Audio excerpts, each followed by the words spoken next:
जागा।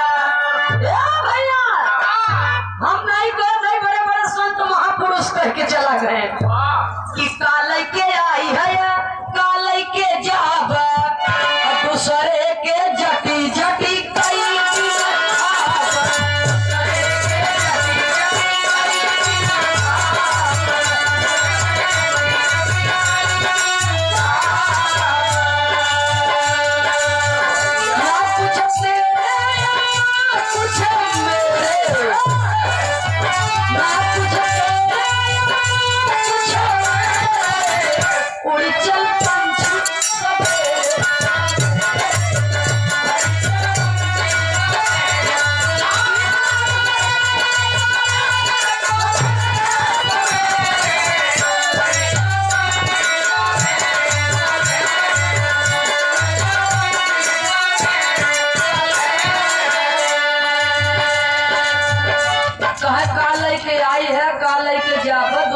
जट जट कई दिन सुने वाले बाबूजी दूसरे के बेईमानी कह के खाबत ऐसा बेईमानी होए कि ओकर था है न कि कहां से हमें इतना दुख भोगे के मिलता। सुने वाले बाबूजी दूसरे के जटबत स्वयं कतौ न कतौ जटाए जाब। अब जैसे रात बीत गई वैसे 2-4-10 मिनट और सही तो दूसरे के जटबत कतौ न कतौ जटाए जाब।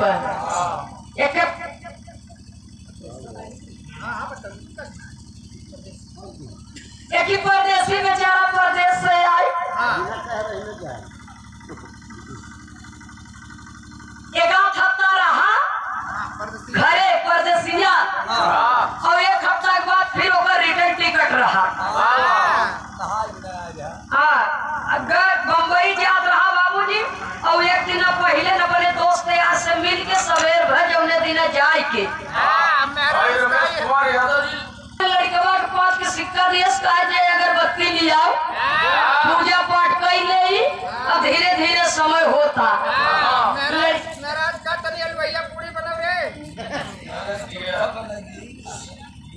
नहीं महुआ भे रही पीस के खोखवा बने देते भैया हो लड़कवा गवा दुकान पर अगरबत्ती ले आवे बड़े तो जब महाजन पैसा देखा था तो सिक्का के शेर पोखरी दोनों गायब रहा। कहा ये सिक्का खोटा बा चले जे दूसरा पैसा लिया गवा घरे परदेसिया कहा ये हमें जे हाले नोट जे लेके अगरबत्ती और बैग में डाल लिए बाबूजी कहा इतना दूर का रास्ता का तो मौका पाओ तो चला देती यो मेहनत से मिला बा हमको। और जब समय हो गया बाबूजी स्टेशन पहुंचा ट्रेन आई गई गाड़ी पर बैठ गया और तब तक बाबूजी एक अखबार वाला आज का ताजा खबर दैनिक जागरण आज का ताजा खबर करता कहे भैया एक पेपर दे देता दैनिक जागरण एक ही दे देता। अब पेपरवा वाला बाबूजी पेपर दिए जल्दी में कि भाई ताजा बा बिका जाए जवन बाटे और कुछ हमारो कमाई हो जाए। ट्रेन में बहुत लोग हैं समय पास करे बड़े जो देश दुनिया का खबर जाने बड़े पेपर ले ही परदेसिया दैनिक जागरण लिए और वह खोटा वाला 5 का सिक्का पेपर वाले के पकड़ा दिया। पेपर वो वाला जेब में डाले झटका निकल गया। जब गाड़ी स्टेशन छोड़ दी आगे बढ़ी तब परदेसिया सोचा था कि देखिए आज का खबर का हाल समाचार बा। बिरहा सुने वाले बाबूजी पेपर जब देखा था तो 3 दिन का पुराना पेपर पाएगा। परदेसिया 3 दिन का पुराना पेपर पाएगा तब परदेसिया सोचा था कि हमार खोटा सिक्का चल गया और हर पेपरवा वाला सोचा था जा ससुर 3 दिन का पुराना पेपर ताजा में हमार बिकाई